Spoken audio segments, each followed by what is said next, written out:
back with another episode of the Chili Bowl. Welcoming in Mr. Deryan Gonzalez. How you doing today, pal? Good. How about you? Doing all right, man. All right. Well, you're a very avid baseball fan, wearing a Very. nice final game Texas Rangers ballpark shirt. Yep. So let's talk about the Rangers, man. You guys Gosh. have Yeah. not tasted success of any kind since your World Series runs. It I would seems say like. since like 2015, that was the downfall of us.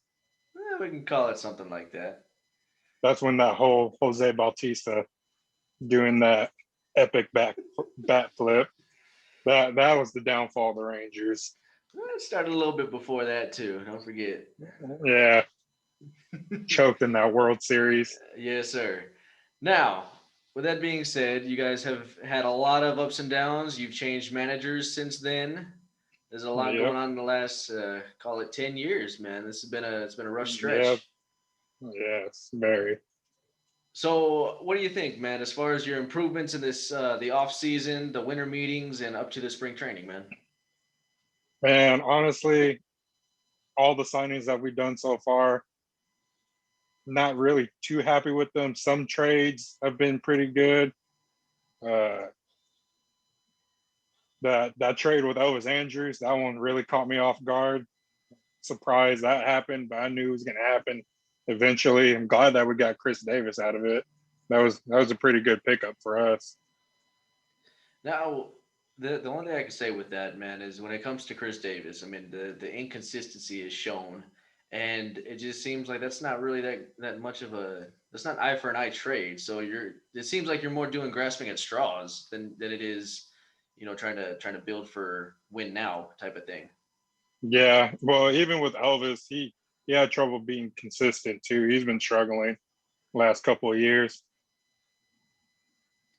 Well, even with that, I mean, Elvis is kind of how Beltre was. That was the heart of your team. Once Beltre retired, you kind of only had one piece left, and now it seems like you don't have a piece. Yeah, no, it just seems like they're trying to start all fresh. You got to think too with something like that. Does it seem like you're trying to start fresh, or is that more of you tried rebuilding and the foundation still was shaky, and now you have to rebuild again? Man, that's what it seems like it too. I feel like this rebuild is going to be like never ending. Well, when it came to pieces you needed to get rid of, would you have preferred to keep Elvis or maybe send, like, say, Joey Gallo somewhere else? Man, I would say probably keep Elvis because he has that leadership mentality. Like he's been to the playoffs. He's tasted the World Series. And I know he was probably dying to go again. But trading Joey Gallo, yeah, I would probably see it because with Joey Gallo, you either get strikeouts or home runs. There's not really an in between with Joey Gallo. And what year is he in right now? His This, I think, his third or fourth year. It seems like baseball's the seasons are long. There's no Yeah, denying that these are long seasons. You got plenty of time to learn, not just on your off seasons, but in season. You got plenty of time to start picking up tips and tricks to try to learn these things. And it seems like he not maybe not necessarily never does, but you got to think for somebody that's supposed to be well respected like that, it's not really something that drives fear in the hearts of pitchers if you know that all you have to do is keep it away from this one zone and you're going to strike them yeah, out. yeah. No, that's with Joey. Like with him, he's too impatient in the batter's box. He reminds me of like Josh Hamilton when Josh Hamilton was here. Like with Josh Hamilton, you either got strikeouts or home runs. Occasionally, you'll get him on base, but it was either one or the other. As far as your pitching staff goes, who exactly is going to be the ace of that rotation? Oh man, I think all we got left that I can remember is like Lance Lynn, maybe Lance Lynn, but I don't know. It's hard to tell right now. Even with spring training, it's hard to tell who's going to be that ace pitcher. It just seems like every major pitcher that you guys have or every ace that you guys have just eventually just turns into trade bait, and Oh, it does for it's sure. it just doesn't seem to translate to success. No, that's the one downfall with the Rangers GM, especially John Daniels. I would say he's probably one of the worst GMs in baseball right now. That's harsh. Like he only had like one good deal, and that was the help with Nolan Ryan. Nolan Ryan had a big impact in getting big name players here when the Rangers did their World Series teams, because Nolan Ryan knew how to get players, knew how to pick them. Because look what he did for Houston. So would you say that that's more of Nolan Ryan knowing how to pick players, or is that more just of his namesake because everyone knows who he is in his repertoire? I would say a little bit of both. Like no Nolan Ryan, he has love for this game, and he goes out there looking. I bet you he goes out there looking to see who might be big in the league. But I feel like it's just more of his namesake because he's Nolan Ryan. Right. Okay, so what is your outlook for this season? What is it that you see happening over the course of the year for not just your team, but maybe the individual standouts? Mm. I'm hoping we at least be decent, like not struggling like we've been before. Like I'm hoping, like with Odor finally gets all his stuff together and he can produce finally. I don't know why we still have him. He's been so inconsistent these last couple of seasons. And I'm hoping with Joey finally breaks out into what he can be, what he has the potential to be, probably a really, really good batter. And with Willie, man, I've always had high hopes for Willie Calhoun and to have him break out and become a stud, but he's been struggling a little bit. I think it's because what happened last spring training with him getting hit in the face with that ball and breaking his jaw. I think his like mental state's a little shaken because I think he's a little bit afraid of getting hit again. Yeah, I've had a lot of experience getting hit with a ball in my time, and you definitely don't recover from that. Yeah. Um, okay, well, when it comes to the rebuild process, a lot of this comes into play with, prospects, the up and comers, anybody in the farm system.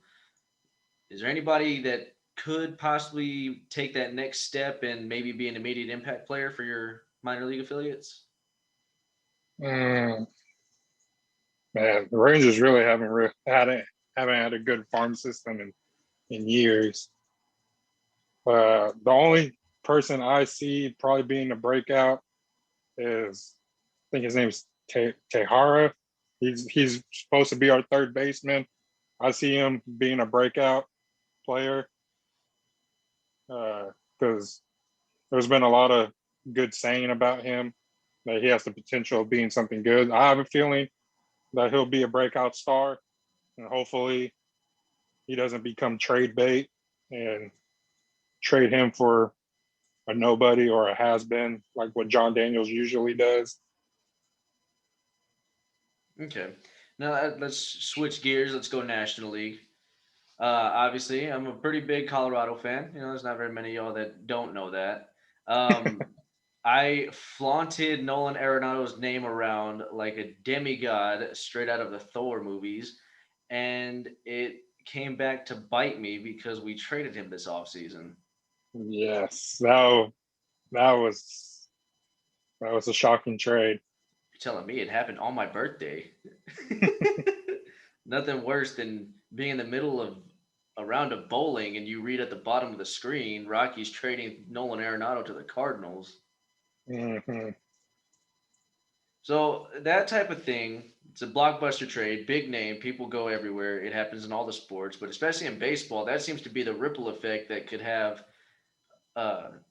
happen when it comes to the potential contenders and pushing those teams that are on the bubble potentially out of that bubble when it comes to the postseason.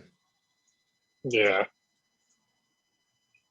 So yeah. in Without that, Nolan, with that Nolan trade, that was pretty shocking. I was surprised that the Rockies were willing to give up Nolan Arenado like that.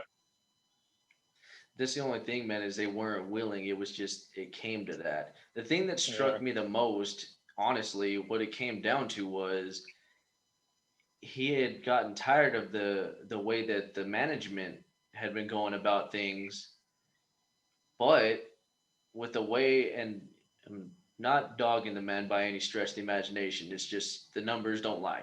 He didn't have the greatest 2020, and he did suffer that that right shoulder injury right before the season ended. yeah, So it just seemed like that might have been something that could have been, let's give it one more year and see if we can fix this because you have issues, we have issues. You know, maybe we can get something out of this. Everyone ends up happy, or, you were right from the get go. Let's get this done so we can just move on. yeah, yeah. Because then he had like 1 year left with Oh, no. Oh, no. on his contract. Uh, Technically, yes. With that opt out, he would have opted out of this year anyways. I think, unless he would have made the postseason. It Yeah, just it seemed I don't know. I don't really know how to word that. It seemed like it a probably very much just it seemed inevitable that he probably would have opted out of his contract, of course, me even if being he. as big a fan as I am of him, of course I didn't want that to happen. That's just how Yeah, being a fan is. But when you actually take it to an analysis standpoint, then yeah, it didn't seem like he was gonna stay. yeah. No, like I like the way you feel about Nolan is the same way I feel about Joey. Like Joe, I'm a huge Joey Gallo fan. Like even though he does struggle, I love Joey Gallo. But from what I think this season, maybe he'll probably get traded at least before the trade deadline or right at the trade deadline. I see that happening, even though I don't want to admit it, but I see it happening. So in the instance of Nolan, we got I think two or three prospects and some cash, um, which seems very little, and it seemed like they didn't attempt to get the most out of it. When you're talking about a perennial MVP candidate and the best third baseman in baseball, Yeah, no. If I was the GM for the Rockies, I would be asking for way more for the caliber of what Nolan can produce. I would ask for way more. in the instance of something like that, if you're talking about trading Joey Gallo away at the trade deadline, given his production, maybe not his stance with the organization so much as just the numbers. What type of value do you think that he brings to the table when it comes to what they could possibly get in return if they traded him? Mm, I don't know if I'm going off of what happened last season with Joey. I'm probably not that much. You probably will get barely anything for Joey if we were to go off of his last season stats. But to say if he does produce pretty well this season, maybe we could get something decent out of them. But it's all on John Daniels. John Daniels, if he can actually try to get someone good, if he were to trade Joey Gallo away, or even with our new assistant GM, Chris Young, if he were to handle that trade, maybe he would get somebody good out of it. Looking at the league as a whole, you take all of baseball, all of these potential MVP candidates, you take all the potential batting champions. Out of all of those things, there always seems to come down to select few players that are still those that impact the game so greatly. You're talking about those like Mike Trout. You're talking about Bryce Harper. In things that I've seen recently, you're talking about Fernando Tatis Jr. Those type of players. So when it comes to somebody like Joey Gallo, who had high hopes, how does that type of thing translate to whether or not it's the pressure of living up to those standards? Mm, man, when you do come up into the league and stuff like that, and you have high caliber players like that, like I feel like it is some type of pressure because you got to compete with them to be at their level or even surpass them. So maybe like it affects them mentally because they have to compete with that caliber of a player, or maybe they even like look up to them. It's probably there's a lot of like young talent that look up to Mike Trout since Mike Trout is considered to be the face of the MLB right now with Do you think his he's the best player in baseball? uh man. Even though I don't like the Angels, I don't know if he would be, in my opinion, the best player in the MLB. I would probably say like, man, I really don't know. I don't know who I would say is the best in the MLB. See, the difficulty with stuff like that, I think, is when you look at popularity is a big thing. Everyone knew Yeah, who Mike Trout was coming out. Everyone knew who Bryce Harper was coming out. There's the lofty expectations, but neither one of them has been a batting champion.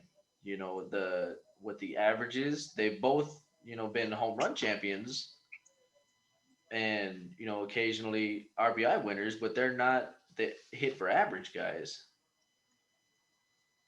But Bryce Harper has. Does he have an MVP?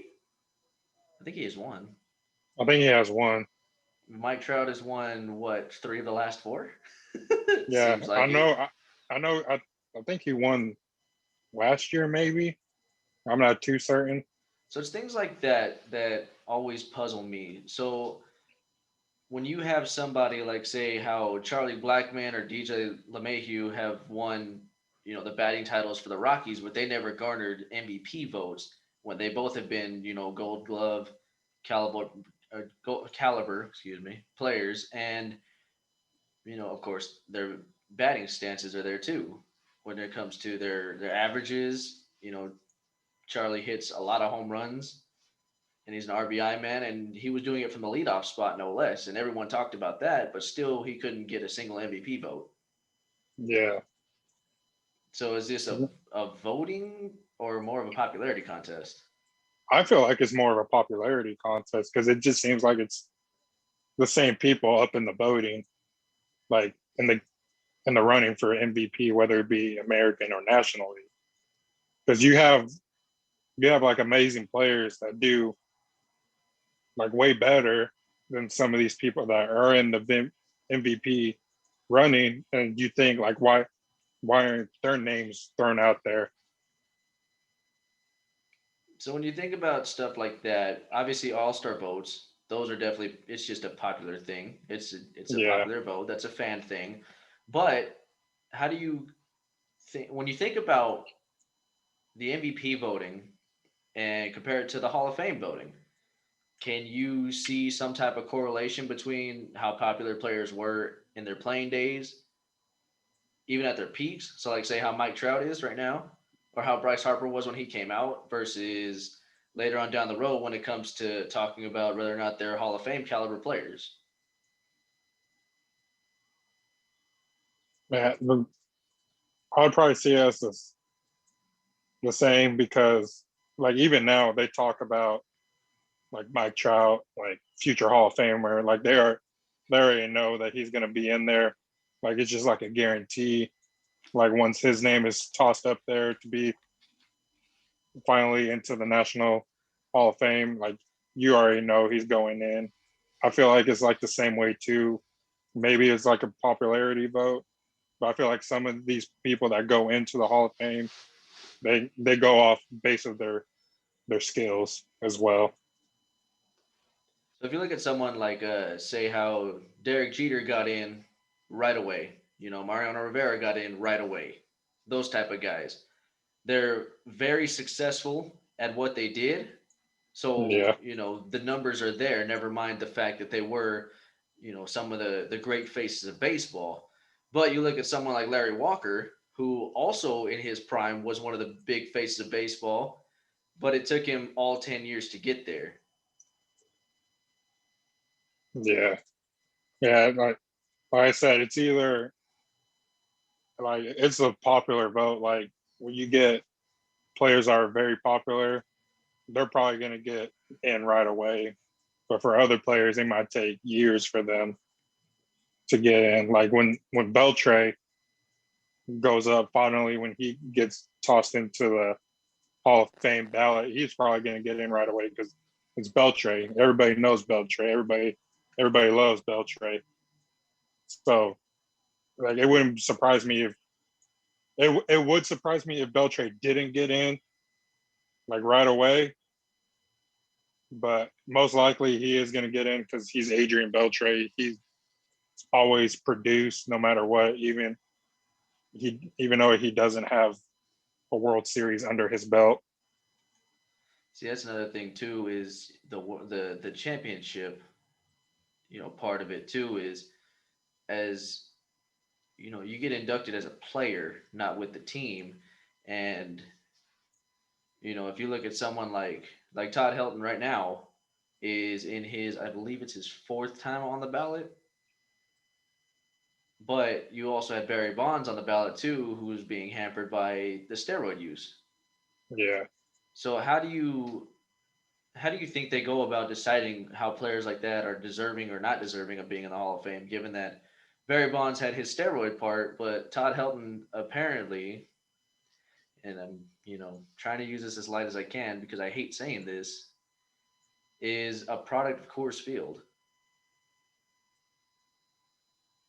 I don't know. I think they just go off of the way that the fans react to the Hall of Fame ballot. Like a lot of people, for some reason, they don't want, like you said, Barry Bonds is steroid use, and everybody always brings that up.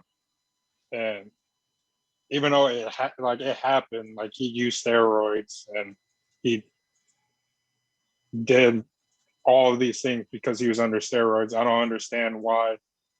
Like I get why they people don't want to put him in the Hall of Fame because of the whole steroid use because he didn't play baseball fairly. But the way the days are going, like days are now, is mostly everybody gets caught using performance enhancement drugs, and no matter what, it's always going to taint their name, especially when it comes up later on when they try to get into the Hall of Fame.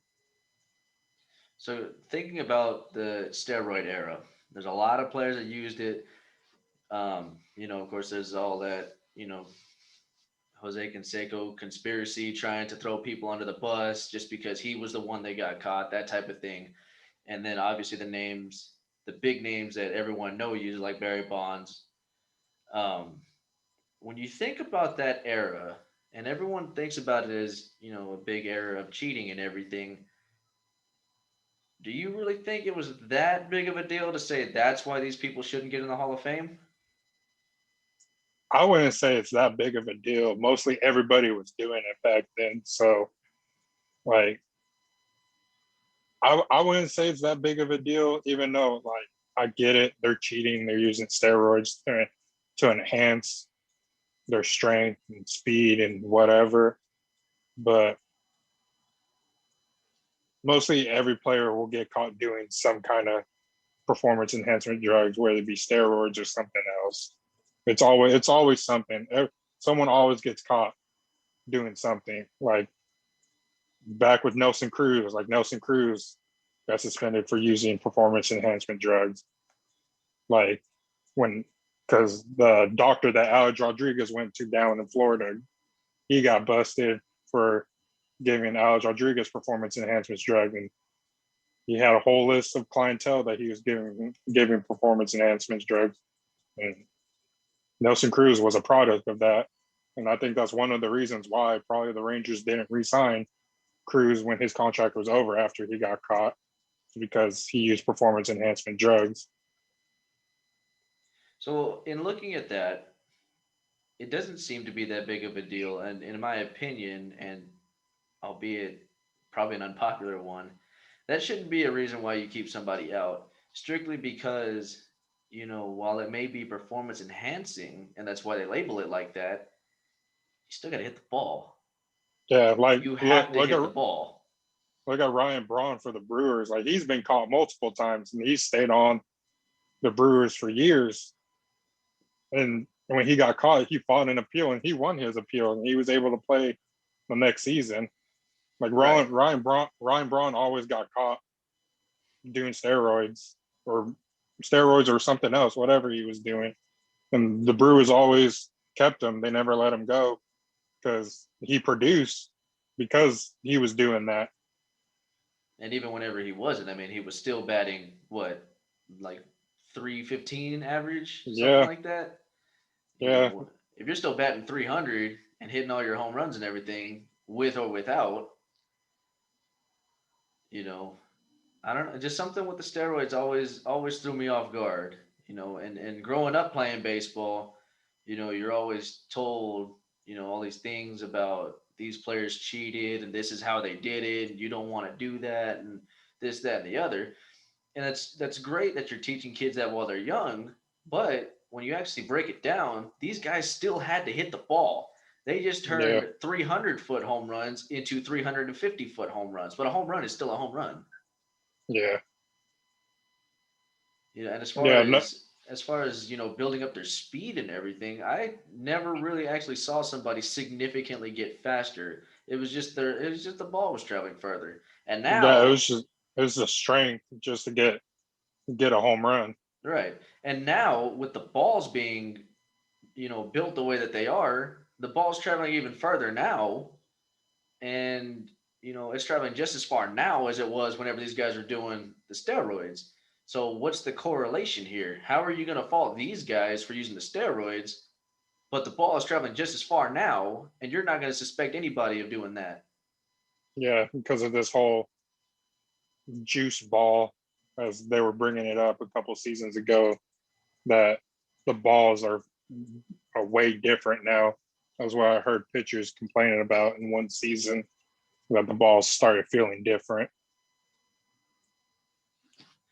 And when you're looking at the pitchers that are still dominant, how are you to be clear that they're not the ones that might be using something?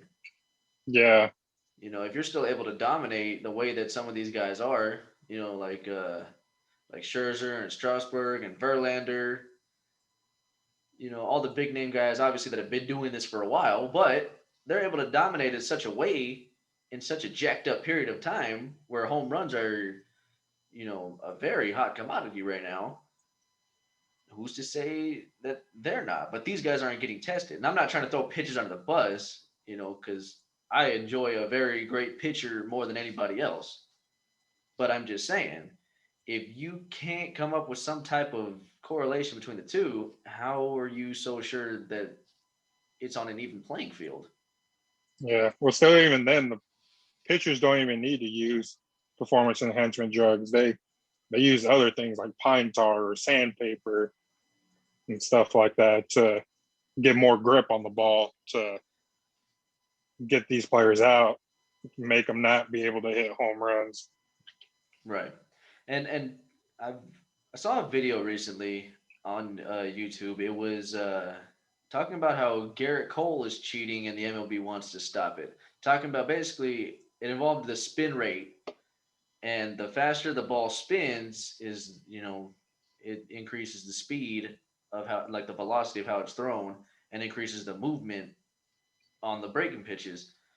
Whereas you look at somebody like Jacob DeGrom, and this was like ever so slightly broadcasted, but it wasn't blown up. And this is one of the most interesting things I've seen is when you look at when DeGrom first came in versus how he throws now, this man has increased his fastball speed every year since 2015. Hmm.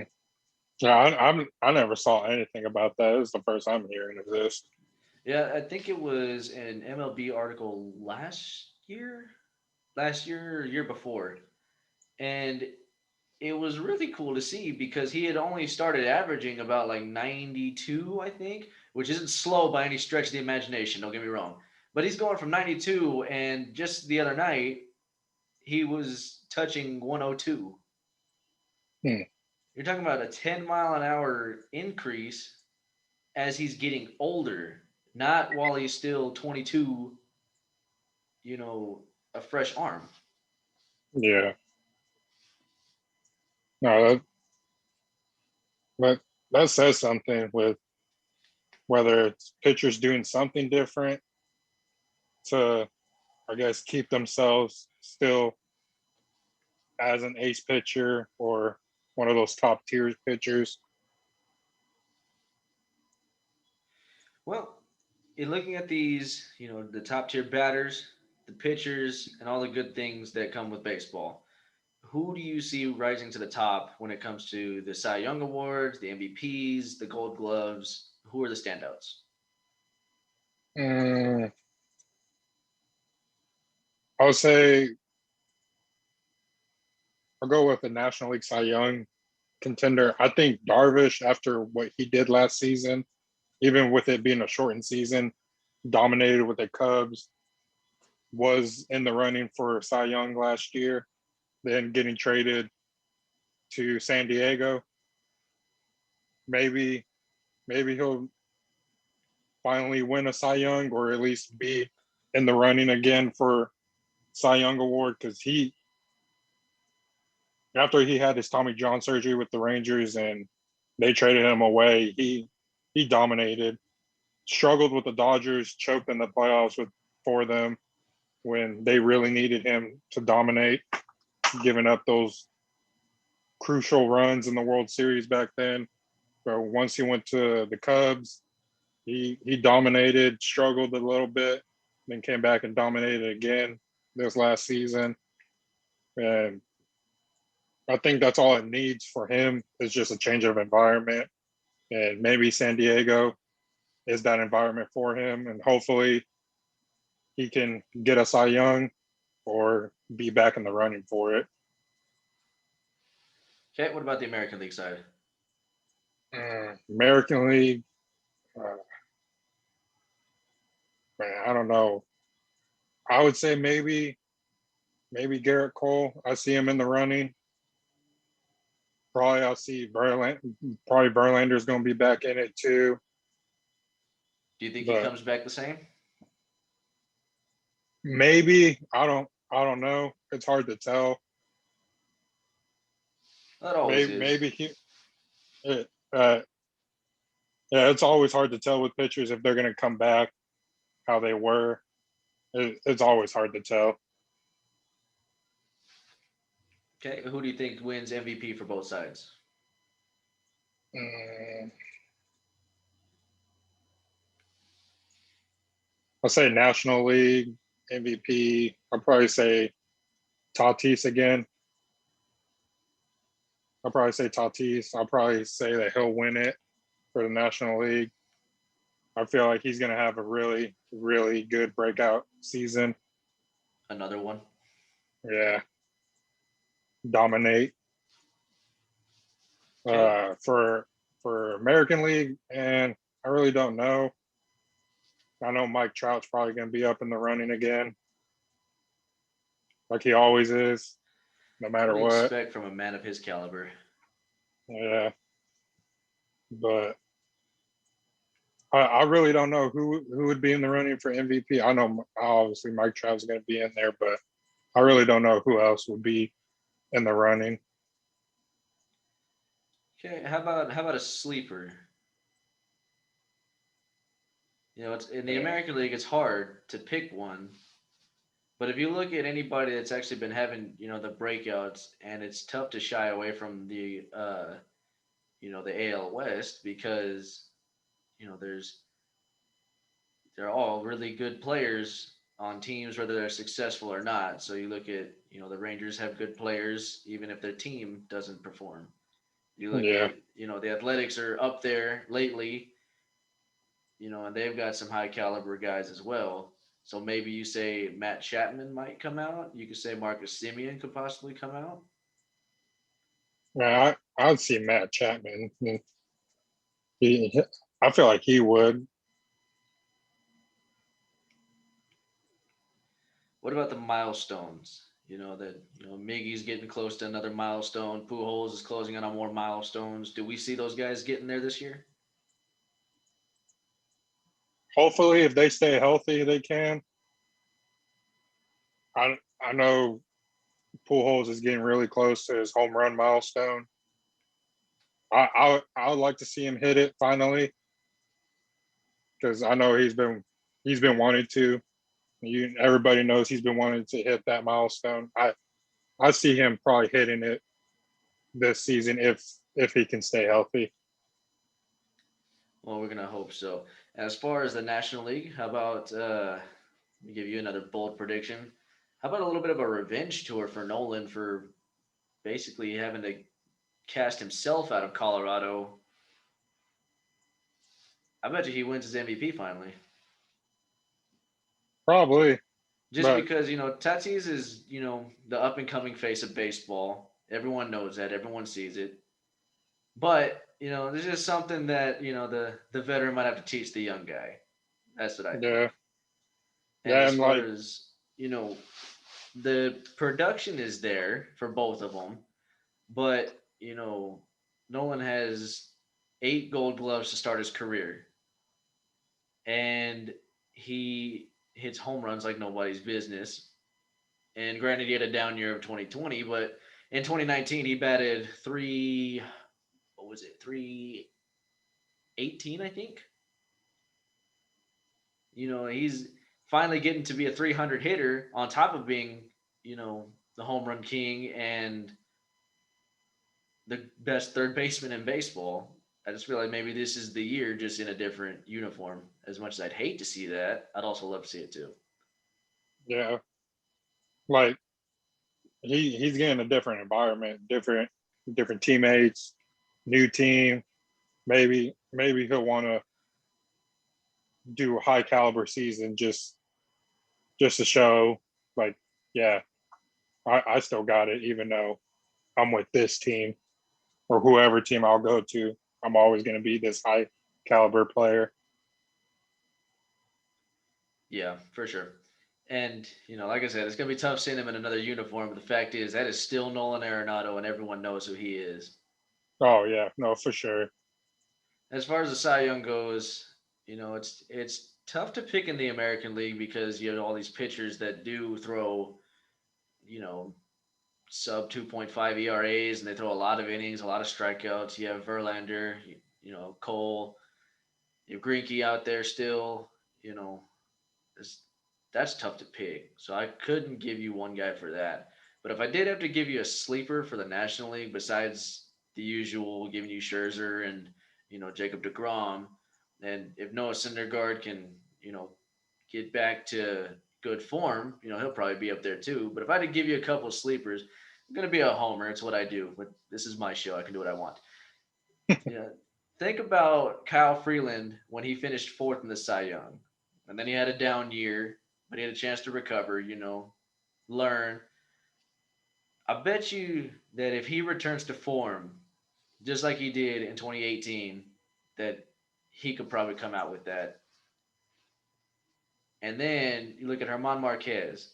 The man was leading the National League in innings before he went down with what was labeled as body cramps, but to have that happen twice in a short period of time, I'm not really sure that's exactly what it is. I feel like there was some other underlying issue.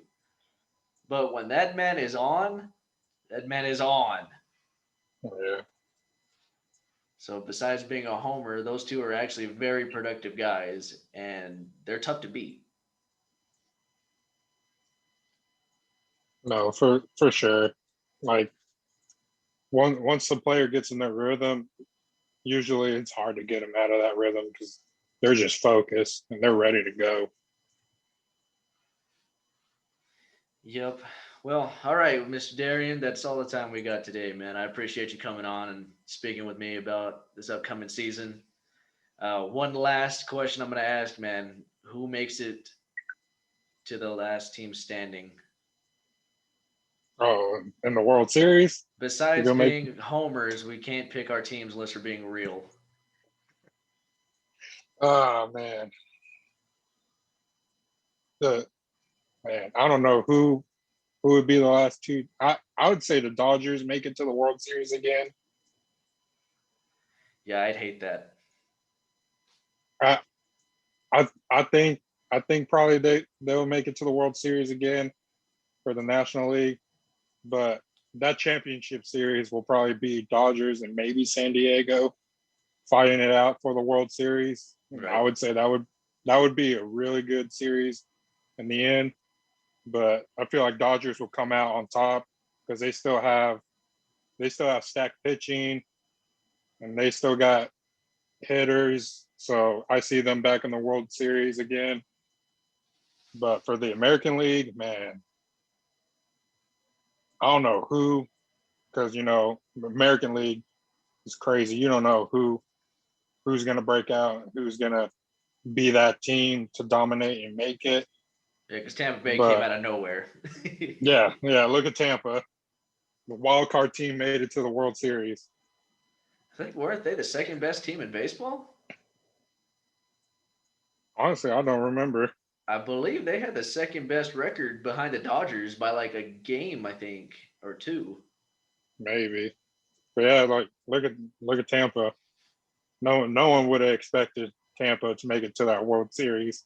Well, unfortunately, I'm not going to pick Tampa this year because they just traded away their entire core, and I don't expect Cinderella to appear yet again. Oh But god. if I would have to pick a team that I would believe maybe make it to the World Series, maybe the Yankees. Maybe they finally make their return. But like I said, with the American League, it's hard to say who would actually make it. Yeah. Well, the Yankees might be, I guess, the safest bet considering the power that they have. Um, God, why is the American League so complicated? That's how it is. It's always complicated. Well, I'm not picking the Astros for the obvious reasons of, well, I don't like cheaters. I don't like Houston whatsoever. I've never liked Houston. Well, I don't think they'll pull it out either way, just because man, there's just too much when it comes to the postseason. There's too much that could happen. I'm gonna say the sleeper team honestly might be the Athletics, just because they have gotten to the playoffs. They have been on the rise. They just haven't been able to quite get that that last push. Yeah, So I'm gonna go ahead and pick the A's. the A's will be a big shocker if they go all the way. That would be a real big shocker for everybody. Well, at this point, all I've got is bold predictions. I can't really give you a straight up reason why they would go. Mhm. Like you All said, the right. American League's complicated. You never know what's going to happen with that league. And that's exactly why I'm picking the team I feel most comfortable in. All right, Darian, I appreciate you jumping on here with me, man. No problem. Appreciate you for bringing me on. Yes, sir.